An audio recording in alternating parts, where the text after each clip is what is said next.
Itu ratusan telur, ratusan juta, Mas. Siap dilepas tuh, bakteri Wolbachia namanya. Katanya mah itu nyamuk antivirus dari nyamuk demam berdarah. Dan si nyamuk Wolbachia itu sebenarnya nyamuk. Nah, tahu nggak itu nyamuk dari mana, Mas? Berarti kan kondisi kita lagi genting nih. Ambil gambar dunia broadcast tuh. Kemarin visualnya gimana sih, Mas? Dan itu dikomentarin oleh beberapa komentator. Kan asumsinya netizen nih, kemenangannya El Rumi dikarenakan bapaknya yang artis. Kekalahan Jeffrey Nicole sama kemenangannya El Rumi, kira-kira nih dampak secara personal brandingnya mereka apa tuh, Mas? Salah satu kunci naik followers dan fans berat itu ada di, walaupun Jeffrey kalah tapi dia menang di hati para penggemarnya.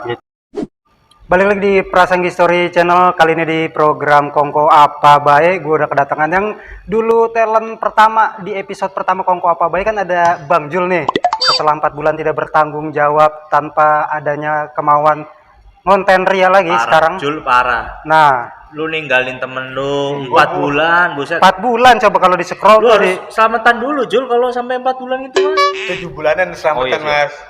Setelah 4 bulan ditinggal, sekarang kita kedatangan Mas Banung dari Purwokerto yang bakalan cerita Kongko Apa Halo, Bae di teman-teman. episode kedua.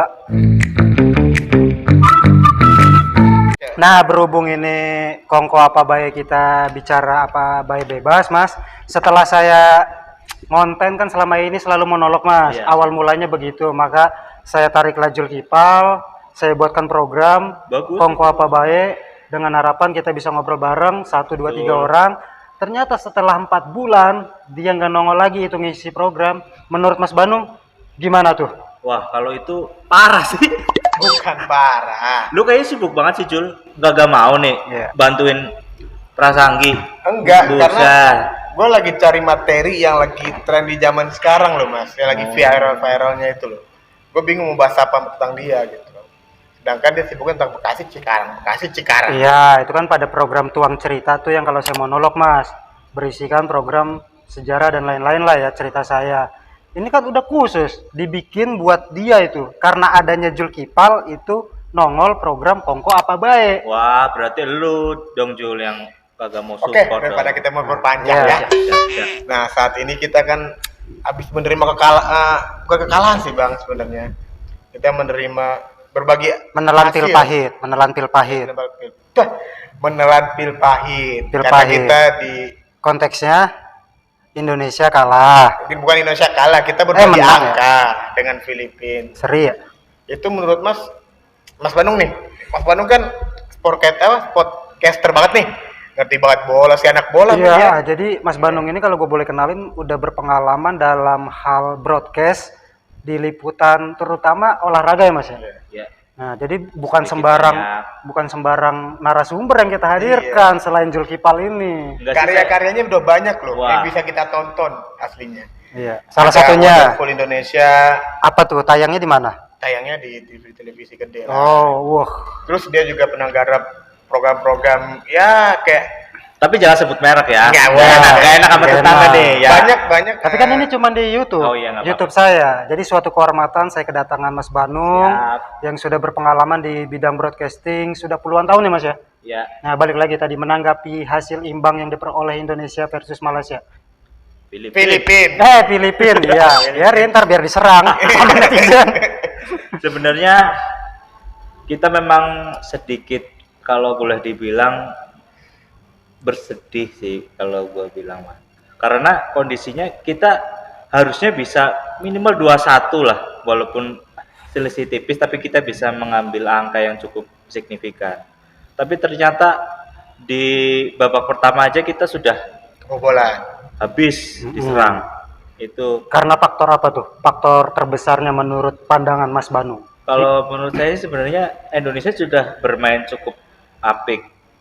Cuma memang ada miss di lini belakang. Itu kenapa kita bisa boleh dibilang kendor di menit-menit awal.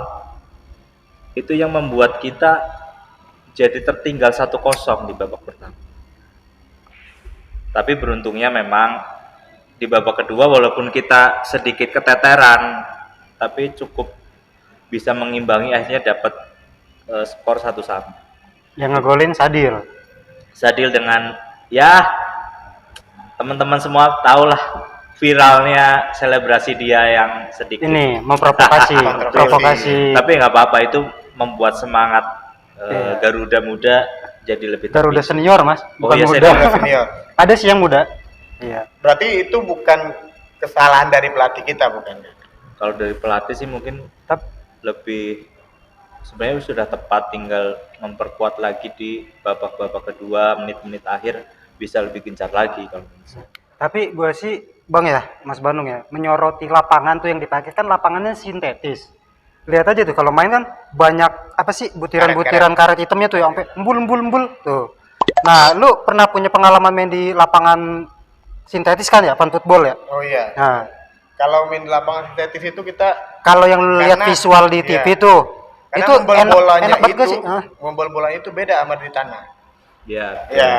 Terus kedua buat speed kita lari juga agak tertahan. Itu pengalaman lu pribadi. Pengalaman sama gue bermain di fan football ya, dan nggak bisa kita tebak juga larinya bola, terus pantulan bola, mentalannya tuh susah tebak pak. Liar, bola bentalan itu liar. Nah, kalau secara visual dari dunia broadcast Mas Bandung yang sudah berpengalaman ambil gambar dunia broadcast tuh, kemarin visualnya gimana sih Mas?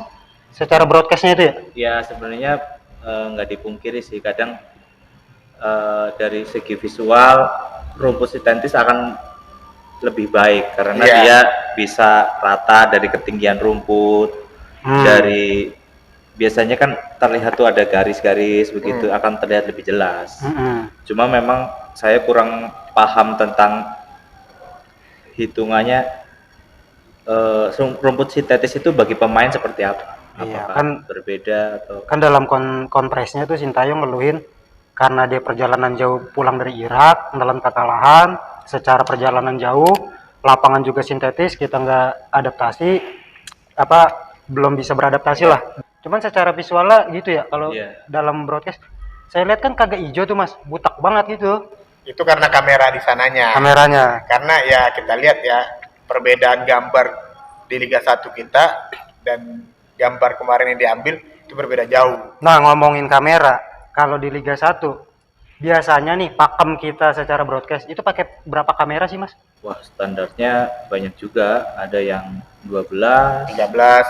Di sudut-sudut lapangan tuh biasanya.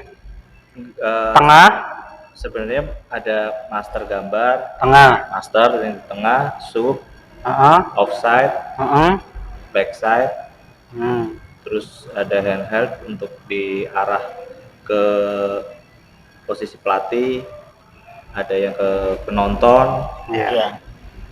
Sebenarnya banyak banget kamera yang digunakan, cuma memang kadang di televisi kan kita sudah menikmati urutan gambar. Jadi tapi saya lihat kurang enak tuh mas kemarin broadcastnya Filipina. Wah. Secara tayangannya ya. saya nggak Apa bisa kurang kamera kali ya? Kurang kamera kali ya? Bukan kurang kamera, berarti kurang prepare. Iya gitu. Karena ada satu kamera yang nggak menyorot ke pelatih mas. Jadi semua ngarah ke Iya. karena semua satu kamera nggak ada yang Nggak ada menyorot buat pelatih. nge-shoot si muka pelatih itu ya. Iya, seharusnya kan ada yang ngambil ekspresi pelatih. Iya. Karena Hampir kamera sepanjang- khusus di seberang. Nah itu nggak ada. Sepanjang Dan itu pertandingan pelatih ya? dikomentarin- Iya. Nggak di-shoot ya? Iya, dan itu dikomentarin oleh beberapa komentator. Karena kita nggak lihat nih ekspresinya Sintayong saat pemain Indonesia kayak gitu, yang ada ke miscommunication di belakang, yang pemain belakang yang nggak dapat bola gitu. Iya. itu bisa jadi kameranya lagi disewa bang. Iya. Kayaknya iya sih mas. Iya, mungkin. Iya. Nah, itu- satu lagi kekurangan manpower sebenarnya mereka sih, makanya kita nggak di kontak ya. Coba kalau kita di calling ya. Bisa. Kita Nah. angkat tuh pasti. Jangan lupa kontak kita ya. Betul, keduanya bicara dari sudut pandang mereka sebagai apa sih mas bisa disebut tim liputan ya yang udah berkecimpung lama di bidang broadcast. Ini sudut pandang mereka berdua. Kalau saya kan sudut pandang orang awam nih, nggak ngerti tentang dunia kamera. Kita nyeting ini aja kan dibantu berdua nih sampai kliponnya ada di sini. Jadi begitu tentang Indonesia. Sedikit nyenggol visual sama hasil imbang yang bakalan berat di 2024 kita bakalan main lagi. Ya.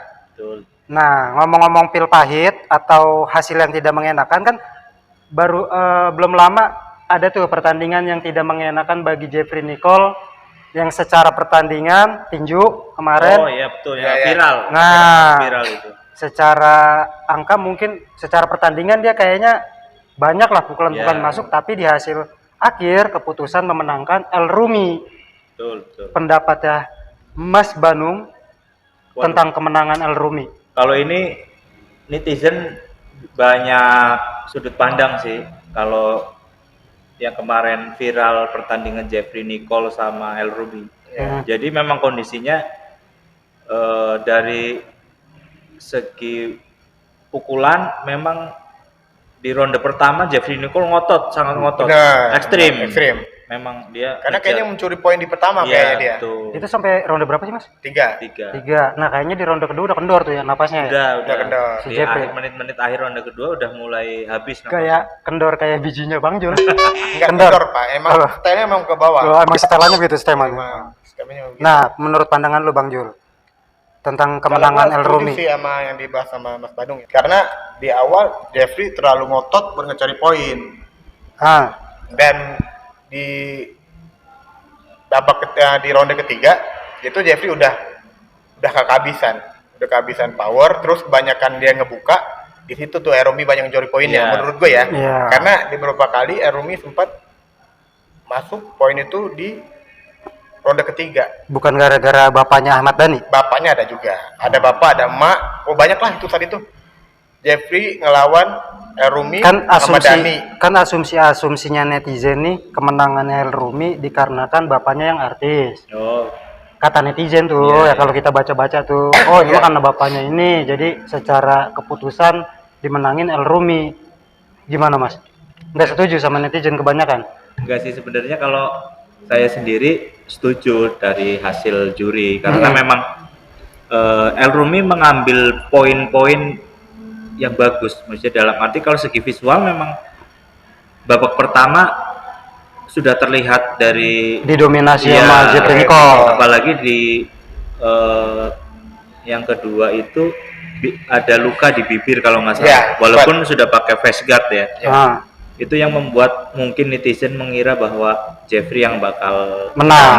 Tapi ternyata memang di menit akhir babak kedua, ronde kedua itu menit-menit akhir Jeffrey udah mulai kehabisan napas. Iya, benar. Gitu. Nah, apalagi di ronde ketiga yang benar-benar sudah terlihat sangat-sangat itu si L bisa masuk di situ, pukulan-pukulannya masuk poin, sedangkan Jeffrey banyak mukul tapi dia nggak mengenai. Iya. Itu. sehingga keluarlah keputusan itu. Betul. Ya keputusannya juga kan kalahnya nggak terlalu jauh kan, 30-27 di wasit nomor 2, 30-27 juga Tapi di wasit nomor 3. gue berasa kayak ngedatengin narasumber pandit beneran dah. Mas Bandung ngomongnya serius banget ya, kayak pemerhati banget ya. Dia sebenarnya tuh detail ngeliatnya Pak. Nah, itu kan sudut pandang teknis secara pertandingan. Iya. Kalau sudut pandang secara pribadi personal branding nih, dampak kekalahan Jeffrey Nicole sama kemenangannya El Rumi, kira-kira nih dampak secara personal brandingnya mereka apa tuh Mas? Pertama dari Jeffrey Nicole deh, dengan hasil kekalahan ini, kira-kira banyak yang apa sih cewek-cewek masih ngidolain dia? Oh, Apa jadi justru ilfil karena di kekalahan? Indonesia itu Heeh. salah satu kunci naik followers dan fans berat itu ada di negatif. Di negatif. Iya, Di contoh konten simpel. negatif. Walaupun Jeffrey kalah tapi dia menang di hati para penggemarnya. Gitu. Gitu. Jadi sisi kontroversi atas kekalahannya yang diangkat, Iya. yang diambil simpatinya nih sama netizen. Betul. Mungkin Jeffrey itu kalahnya di ring, tapi menangnya after itu. Iya, betul sekali. Ya, karena banyak orang yang respect ke Jeffrey karena dia berani mengambil tantangan tersebut. Jeffrey yang lo maksud Jeffrey ini, Jeffrey- Pocong Mumun. Bukan. Kan ininya Jeffrey kan? Ini mau dibelokin, habis itu dibelokin cit, ya kan? Dibelokin. Soalnya Ngepot. gua kalau Mas Bandung kan gua kesini ya ngomongnya kayak serius, kayak pemerhati. Kalau sini hawanya pengen ngebelokin aja. Jangan dibelokin. Soalnya dulu. tampangnya kan tampang komedi dia kan masih Iya, benar. tampang komedi. Bukan. Coba dah lu gimbalin rambut lu gitu. Jangan dotar uye. Nah. Jep, jeng. Nah, itu sudut pandangnya Jeffrey Nicole. Nah, kalau dampaknya buat El Rumi atas kemenangannya, menurut lu berdampaknya ke arah mana tuh? Ya pertama dia dapat duit, Pak. Iya, betul. Pastinya kan, Berapa ada- duit itu? Wah, itu banyak pasti. Heeh. Yang kalah aja dapat banyak, apalagi yang menang. Iya. Kedua, mungkin dia punya nama di acaranya yang kemarin itu. Apa tuh? sebagai pemenang juara, ya kan? Dan masih banyak yang nantangin dia berikutnya. Dan Rumi juga sempat kan mengeluarkan statement dia bakal tanding ulang lagi dengan Jeffrey Oh iya Nicole. betul, itu kan tawaran dari promotor. Di akhir pertandingan ditawarkan kalau memang mau bertanding ulang gimana gitu. Itu dia. Gue lebih suka mereka tanding ulang sih. Nah, kalau dari Mas Banung, sudut pandang dampak dari El Rumi atas kemenangannya. Kalau Rumi sih sebenarnya dia dampaknya pasti positif karena dia pasti pemenangan. Yang kedua bisa jadi fanbase dia akhirnya bisa muncul. Gitu. Di fanbase khusus untuk pertandingan sport laga ini ya.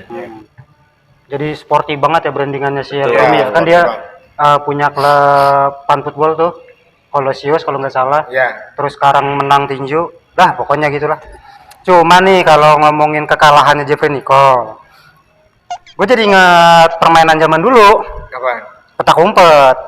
Lu sering kalah apa menang kalau main petak umpet? Gue sering menang sih. Karena gue ngumpetnya di bawah rumah, Pak.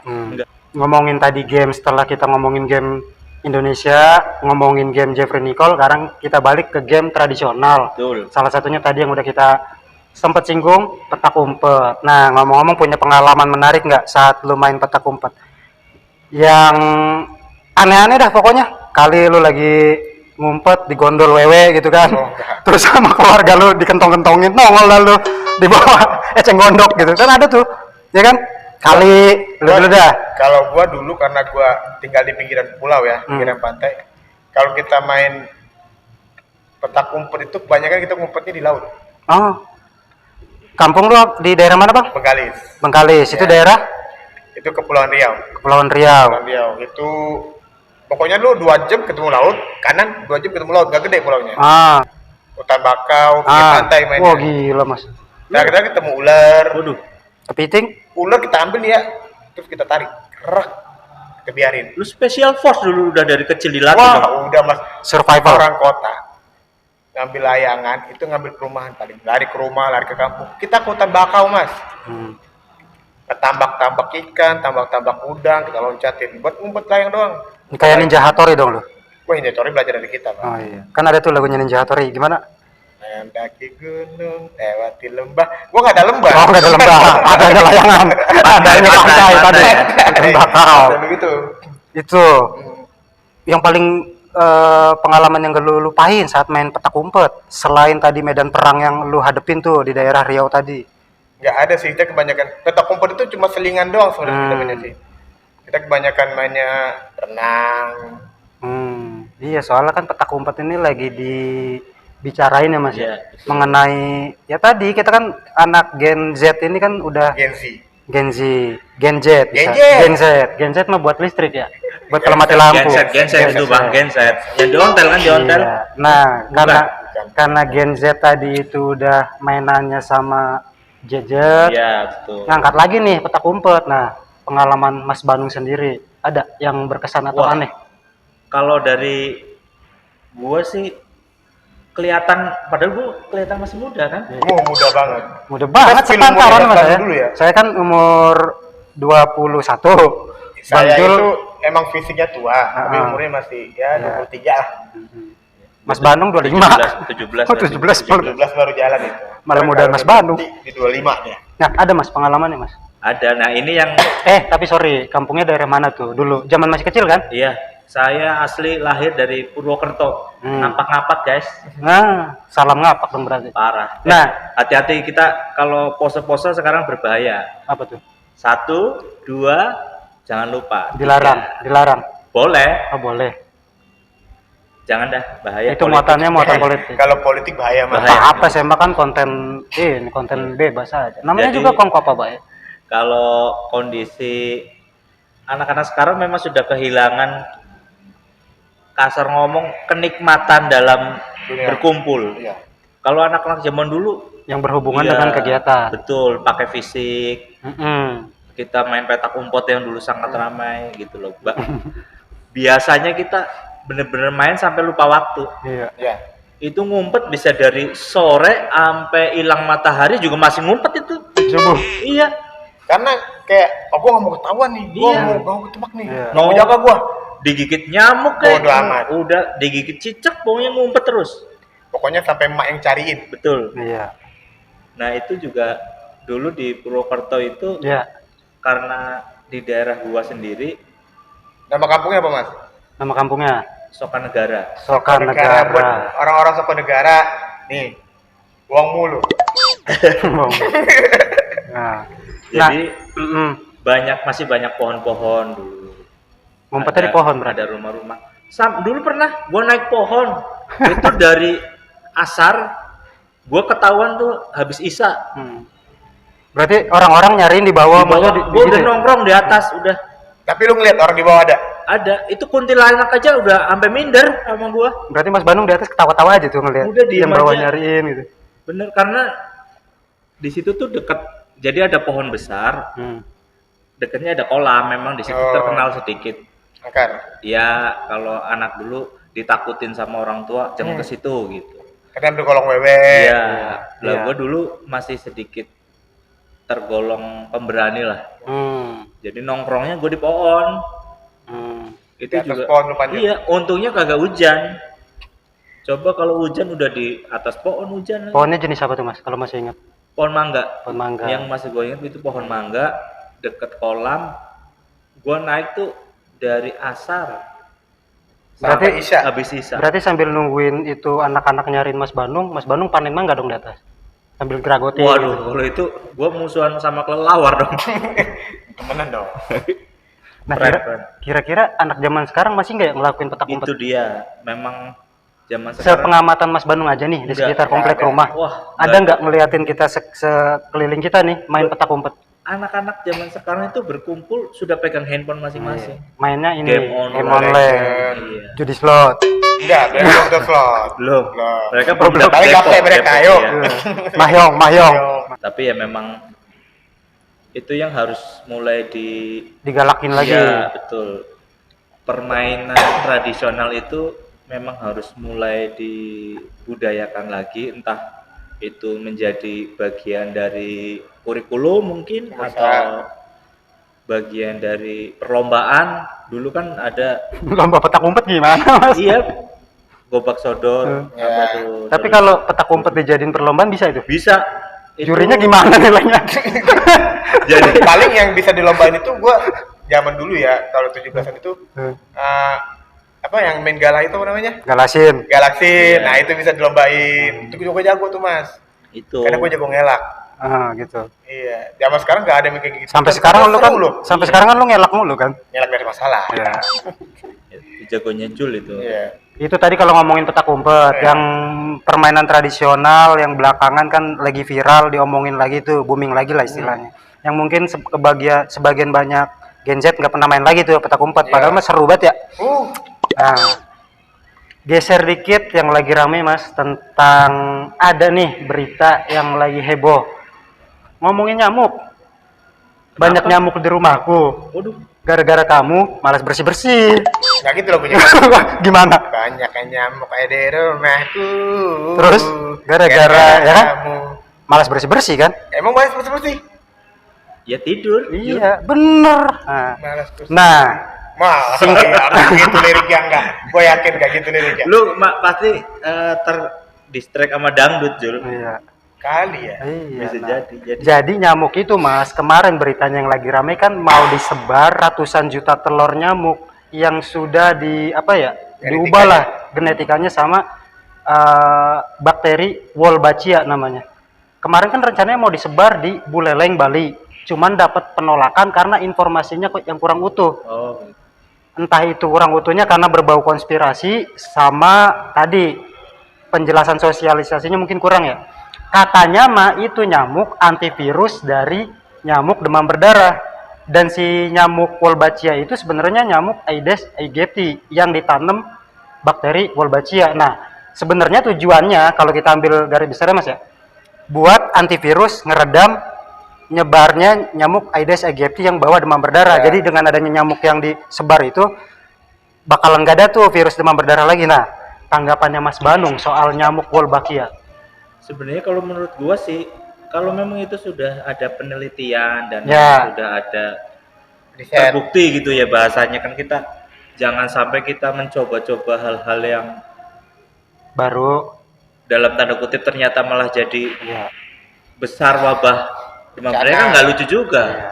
Maksudnya paling nggak kalau memang itu terbukti ya kenapa nggak dicoba.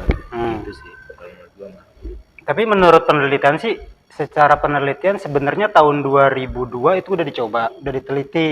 Katanya mah, menurut profesor dari UGM Gajah Mada, katanya sih aman. UGM udah dicoba di Jawa, di mana lah gitu kan. Katanya sih aman bang buat manusia. Cuman kalau menurut saya nih mas ya, kan itu kan namanya makhluk hidup yang genetiknya Ganti. ya Berubah istilahnya dikit di lah ya, otak-atik lah. modif-modif. Ya pasti ada aja lah efeknya Iya. kan. Nah menurut lu Bang Jul, gue tembak lu. Banyak nyamuk. Ya menurut gua mah kalau itu udah ada Masalahnya risetnya, Bang, masalahnya itu ratusan telur, ratusan juta Mas. Siap dilepas tuh, tapi ada penolakan dari warga Buleleng karena tadi misinformation. informasinya nggak utuh. Jadi banyak yang menolak karena belum terbukti. Satu dari ilmiahnya, nggak apa-apa kok ini aman. Nah menurut lu Bang, Karena kira-kira? sebenarnya ini ya kurang informasi aja sebenarnya. Iya, Sebenarnya yang kurang sosialisasinya Iya, yang belum masuk sosialisasinya. ke masyarakatnya sebenarnya. Sebenarnya kalau itu disosialisasikan dengan benar dan tepat sasarannya, misalkan kita ngetes nih di salah satu kota yang benar-benar terbukti dan datanya valid, oke, kita lanjutkan. Tapi kalau kita cuma ini pernah dicoba tapi kita nggak ada data aslinya, itu bakalan, karena Indonesia ini gampang terasup dan gampang Apa? Nah, Gitu. jadi kalau sekedar data yang gua tahu nih ya Mas ya. Ya tadi udah dilakukan penelitian sejak 2002, 2008 tuh pernah diuji coba kalau nggak salah nih ya. Terus ke Indonesia sempat masuk di 2020 kalau nggak salah di Jogja udah di ini. Cuman kayaknya baru kali ini saya dengar. Nah, Mas Bandung pernah dengar nggak tuh? Belum kan?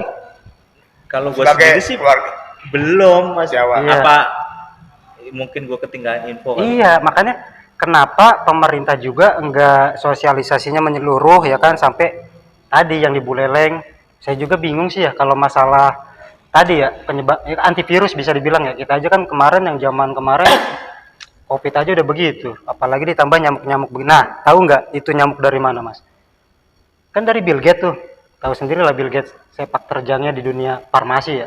Nah, sekarang bereksperimen tentang nyamuk. Asumsinya netizen kan ya jadi kayak kelinci percobaan nih masyarakat kita nih. Berarti kan kondisi kita lagi genting nih. Kalau memang itu sebagai percobaan ya. Tapi kalau memang secara jurnal, secara ilmiahnya emang nggak masalah ya nggak masalah sih buat.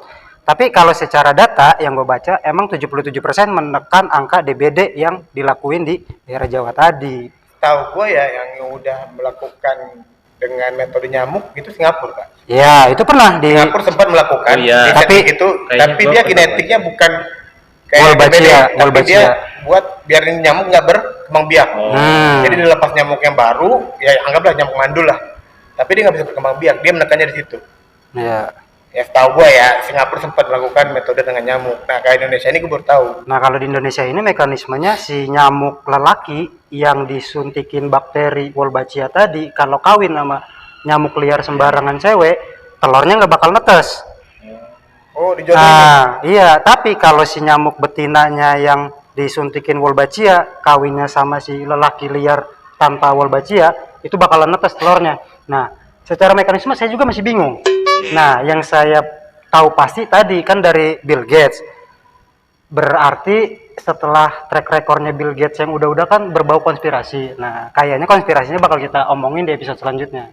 Karena berhubung kita udah keringetan, udah dari tadi nyobain audio, kira-kira program Kongko apa bae yang hidup lagi setelah ditinggal 4 bulan oleh Bang Jul kemarin di episode pertama, ini episode kedua, kita bakal balik lagi nanti.